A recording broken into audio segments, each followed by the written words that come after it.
بسم اللہ الرحمن الرحیم۔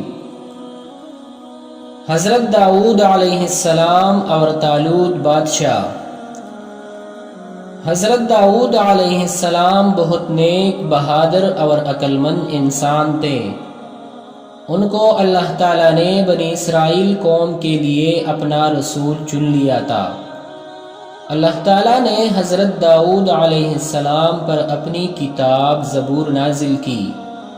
حضرت داؤد علیہ السلام زبور کو اتنے پیارے انداز میں پڑھتے کہ سننے والے جھوم اٹھتے۔ وہ بہت سے خوبصورت طریقوں سے زبور کی تلاوت کرتے تھے۔ جب حضرت داؤد علیہ السلام پڑھتے تو نہ صرف انسان بلکہ جانور، پرندے، یہاں تک کہ جنات بھی اسے سننے کے لیے جمع ہو جاتے۔ حضرت داؤد علیہ السلام نے لوہار کا پیشہ اختیار کیا۔ ان کے ہاتھ میں لوہا نرم ہو جاتا اور وہ اس پگھلے ہوئے لوہے سے اوزار اور دوسری چیزیں بناتے تھے۔ حضرت داؤد علیہ السلام نے ساری عمر نہایت سادہ زندگی بسر کی۔ وہ ہمیشہ سادہ لباس پہنتے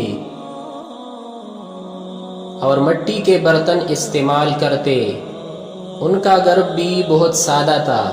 حضرت داؤد علیہ السلام رات کو جاگتے۔ وہ اللہ تعالیٰ کے احکامات پر غور کرتے جو اللہ تعالیٰ نے زبور میں نازل کیے تھے۔ انہیں ہر وقت یہی فکر رہتی کہ لوگ برائیوں سے توبہ کر لیں اور نیکیوں کی طرف آ جائیں۔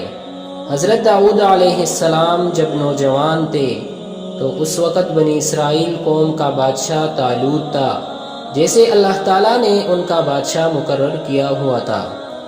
ان کا دشمن بادشاہ جالوت تھا۔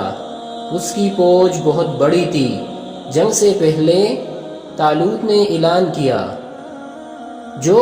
وہی میرے بعد بادشاہ بنے گا۔ جنگ میں حضرت داؤد علیہ السلام نے اللہ کے حکم سے جالوت کو قتل کر دیا، جس سے جالوت کی فوج کا حوصلہ ٹوٹ گیا اور اس کے ساتھ ہی بنی اسرائیل کی فوج جیت گئی۔ جنگ میں فتح ہوئی تو حضرت داؤد علیہ السلام بنی اسرائیل کے بادشاہ بنے۔